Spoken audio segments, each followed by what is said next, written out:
Hello friends, कैसे हैं आप सब। उम्मीद है आप सब अच्छे होंगे और आपकी सीटेट की प्रिपरेशन अच्छे से चल रही होगी। फ्रेंड्स, आज हम कुछ टॉपिक पढ़ने वाले हैं जिससे आपके सीटेट में क्वेश्चंस मिलते हैं। तो आइए उस टॉपिक को स्टार्ट करते हैं। तो फ्रेंड्स, फर्स्ट टॉपिक है हमारा अभिवृद्धि एवं विकास, ग्रोथ एंड डेवलपमेंट। तो देखिए फ्रेंड्स, यहाँ पर हमारा ग्रोथ एंड डेवलपमेंट हमें पढ़ना है। सबसे पहली डेफिनेशन हम पढ़ते हैं ग्रोथ की, मीन्स अभिवृद्धि। अभिवृद्धि जो होती है मीन्स हमारे शरीर की जो संरचना या आकार जो होता है जब बढ़ता है। देखिए, पहले बच्चा बहुत छोटा होता है, फिर थोड़ा बड़ा इस तरीके से शरीर बढ़ता है, ठीक है। मीन्स अभिवृद्धि जो होती है वो हमें नज़र आती है, दिखाई पड़ती है। यानी जब हमारे शरीर की संरचना या आकार बढ़ना शुरू होता है तो इसे हम क्या कहते हैं, वृद्धि कहते हैं। मीन्स यही चीज़ अभिवृद्धि। अब देखिए इसके पॉइंट्स क्या हैं, मोस्ट इम्पॉर्टेंट। अभिवृद्धि का स्वरूप जो होता है बाह्य होता है, मीन्स हमें नज़र आता है। वृद्धि जो होती है कुछ समय के बाद रुक जाती है, मीन्स लगातार जीवन पर्यंत बढ़ता नहीं रहता है। व्यक्ति का शरीर लंबाई चौड़ाई लगातार बढ़ती नहीं रहती है, ठीक है। वृद्धि क्रम के अनुसार नहीं चलती, कभी हमारी लंबाई बढ़ती है तो कभी हमारा भार बढ़ता है। इस तरीके से हमने वृद्धि के बारे में पढ़ा। वृद्धि कैसी होती है, दिशाहीन होती है। इस तरीके से वृद्धि के पॉइंट्स हो गए। वृद्धि का हम मापन कर सकते हैं, मीन्स किसी की लंबाई मापनी है तो हम लंबाई को मापन कर सकते हैं। किसी का भार मापना है तो वो भी हम माप सकते हैं। वृद्धि केवल परिणामात्मक होती है। वृद्धि का को हम नाप सकते हैं, ठीक है, देख सकते हैं कि किस तरीके से वृद्धि हो रही है। वृद्धि जो होती है जीव कोशियों पर आधारित होती है, क्योंकि हमारे शरीर में बहुत सारी कोशिकाएं होती हैं जो शरीर का निर्माण करती हैं, ठीक। तो इस तरीके से फ्रेंड्स ये हम देख रहे हैं, वृद्धि होने से विकास हो भी सकता है और नहीं भी। उदाहरण, जब कोई आदमी मोटा होता जा रहा होता है तो उसकी वृद्धि हो रही होती, परंतु ये ज़रूरी नहीं है कि उसका मोटा होने से उसका क्रियात्मक विकास भी बढ़े, ठीक। तो इस तरीके से हमने देखा। अब बात करते हैं फ्रेंड्स हम विकास की, मीन्स डेवलपमेंट। तो देखिए डेवलपमेंट जो होता है, विकास जो होता है जब हमारे मानसिक, सामाजिक, संवेगात्मक तथा बौद्धिक पक्षों में परिपक्वता, मैच्योरिटी आती है तो उसे विकास कहते हैं। मीन्स ये सभी पक्षों का होता है विकास।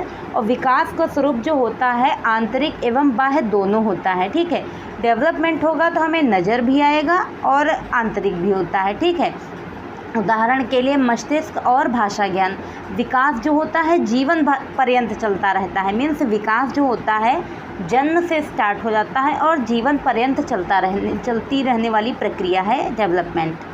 अब बात करते हैं विकास का थर्ड पॉइंट। देखिए, विकास में निश्चित क्रम होता है। उदाहरण, हमें अपना जितना विकास करना होता है उतना हो जाता है। मानसिक विकास, सामाजिक विकास जितना हम चाहेंगे उतना ही होगा। विकास एक निश्चित दिशा में होता है। विकास जो होता है एक निश्चित दिशा में होता है, मीन्स इसकी निश्चित दिशा होती है। विकास को हम सीधे मापन नहीं कर सकते। किसी व्यक्ति को देखकर हम नहीं बता सकते हैं कि अभी इसका कितना विकास हुआ है। हम सामाजिक विकास, नैतिक विकास का मापन नहीं कर सकते हैं। हम केवल मानसिक विकास का ही मापन कर सकते हैं। विकास परिमाणात्मक और गुणात्मक दोनों होता है, ठीक। यानी development is both quantitative and qualitative. विकास संगठनात्मक तरीके से होता है, क्योंकि सभी विकास एक संगठन है, ठीक है। विकास वृद्धि के बिना भी संभव है, क्योंकि कुछ व्यक्तियों का आकार, ऊंचाई या भार नहीं बढ़ता, परंतु उनमें नैतिक विकास, सामाजिक विकास, बौद्धिक विकास अवश्य होता है। मीन्स देखा होगा आपने किसी की हाइट वेट बहुत कम होता है, बट उसका डेवलपमेंट जो होता है वो अच्छे से हो रहा होता है। विकास के आयाम जो हैं क्या है, शारीरिक विकास है, गत्यात्मक विकास मीन्स मोटर डेवलपमेंट।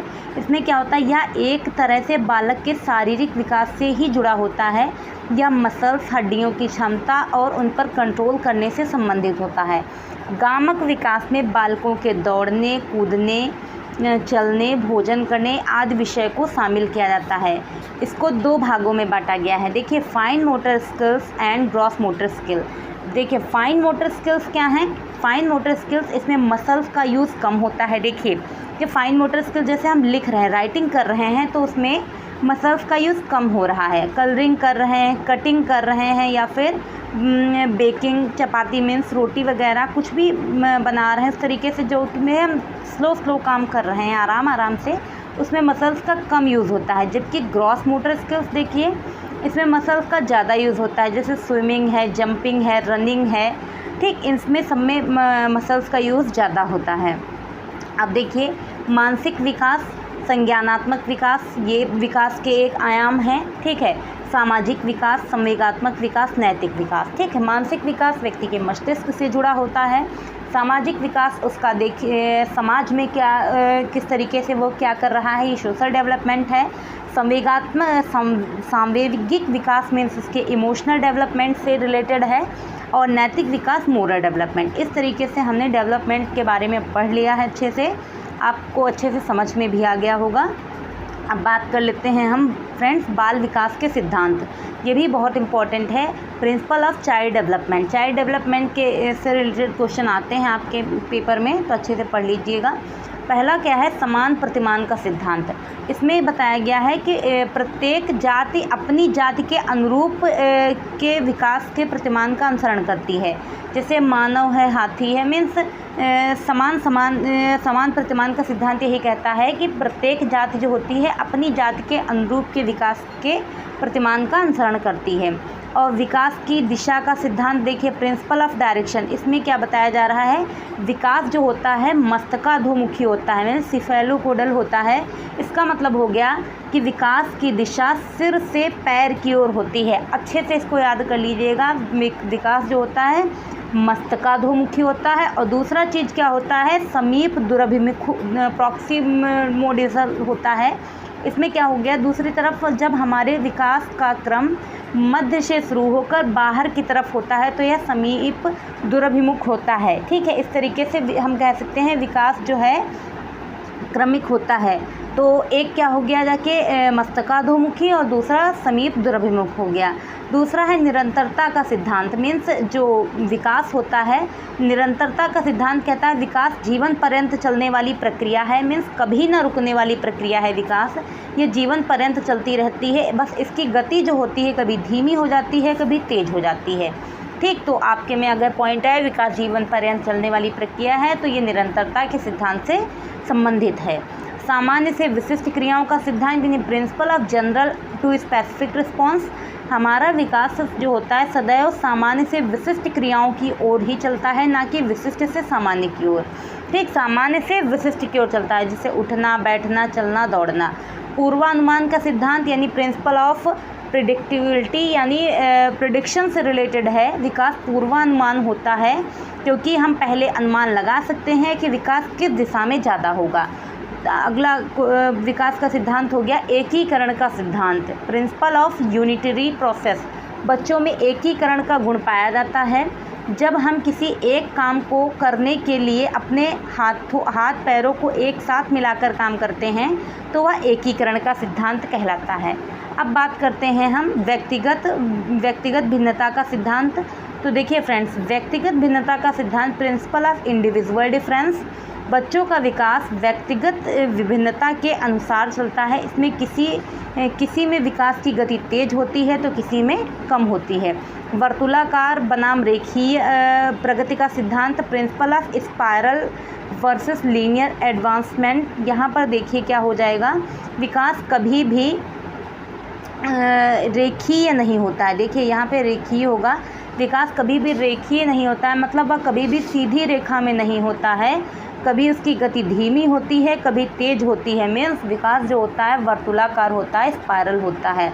अंतर संबंधित विकास का सिद्धांत प्रिंसिपल ऑफ इंटर डेवलपमेंट, जो शारीरिक, बौद्धिक, संवेगात्मक, सामाजिक और अन्य प्रकार के विकास अंतर संबंधित परस्पर एक दूसरे से निर्भर करते हैं। अब बात कर लेते हैं हम विकास की अवस्थाओं के बारे में। तो देखिए, विकास की पहली अवस्था होती है प्रसव पूर्व अवस्था, प्रीनेटल स्टेज। यहाँ पर 9 महीने या 280 दिन जो का समय होता है, जो ये अवस्था होती है 9 महीने या फिर 280 दिन की अवस्था होती है। यह अवस्था माता के गर्भाधान से शुरू होती है, ठीक है। अब बात करते हैं हम शैशवावस्था की, जो कि जन्म से लेके 5 वर्ष तक की मानी जाती है, इन्फेंसी स्टेज। इस अवस्था में शिशु पूर्ण रूप से माता पिता पर निर्भर होता है। उसका व्यवहार मूल प्रवृत्तियों पर आधारित होता है। मूल प्रवृत्तियाँ आपने पढ़ रखी होंगी, जो मैकडूगल ने बताई हैं, 14 मूल प्रवृत्तियाँ, उन पर आधारित होता है। इस अवस्था में जिज्ञासा ज़्यादा होती है। इस अवस्था में आत्म प्रेम की यानी फीलिंग ऑफ सेल्फ लव होता है। इसे खिलौने की आयु कहते हैं, टॉयज कहा जाता है। इसमें बच्चा अनुकरण करना द्वारा सीखता है। ठीक, ये सभी स्टेजेस हैं, आप इनको अच्छे से याद कर लीजिए, इनसे रिलेटेड क्वेश्चन मिल जाते हैं। इसे अतार्किक चिंतन की अवस्था भी कहते हैं, क्योंकि इतना छोटा बच्चा तार्किक चिंतन तो नहीं कर पाएगा, तो अतार्किक चिंतन की अवस्था कही जाती है। अब बात करते हैं हम बाल्य अवस्था यानी चाइल्डहुड स्टेज 6 से 12 वर्ष।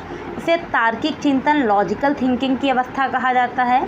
इसे आरंभिक स्कूल की एज कहा जाता है। इसे गंदी अवस्था कहा जाता है। गंदी अवस्था इसलिए कहा जाता है, बच्चे अक्सर खेल कूद करके बाई चांस स्कूल गए, पानी भरा है, बारिश हुई तो उसमें सब गंदे अपने कपड़े करके आएंगे, उनको खेलने में वहाँ पे मज़ा आएगा। इस तरीके से इसको गंदी इस अवस्था कहा जाता है। इसे स्फूर्त की अवस्था या स्मार्ट एज कहा जाता है। इसे खेलों की अवस्था गेम्स स्टेज कहा जाता है। इस अवस्था में संग्रहण की प्रवृत्ति विकसित होने लगती है। मीन्स छोटे बच्चे जो होते हैं अपने खेल से रिलेटेड चीज़ें जो हैं उनको स्टोरेज करने की प्रवृत्ति उनमें पाई जाती है। इसे टोली समूह गैंग स्टेज कहा जाता है। यह जीवन का अनोखा काल होता है, यूनिक पीरियड ऑफ लाइफ। अब बात करते हैं हम किशोरावस्था की, जो बाल्यावस्था में ही आती है। किशोरावस्था 12 से 18 वर्ष तक होती है। इसे जीवन का सबसे कठिन काल कहा जाता है। इसे संघर्ष, तनाव, आंधी तूफान, उलझन की अवस्था कहा जाता है, क्योंकि जैसे ही बच्चा किशोरावस्था को क्रॉस करता है उसके लिए बहुत सारी प्रॉब्लम्स आ जाती हैं लाइफ से रिलेटेड, तो वो उन्हीं में फंसता चला जाता है। इसमें विषमलिंगी आकर्षण होता है। इस अवस्था को स्वर्णकाल या गोल्डन स्टेज कहा जाता है। इसे वीर पूजा की भावना इसमें होती है। मीन्स जो बच्चे होते हैं उनको लगता है कि हम ही सबसे बड़े हैं और हमसे बड़ा कोई नहीं है, इस तरीके की उनके अंदर फीलिंग होती है।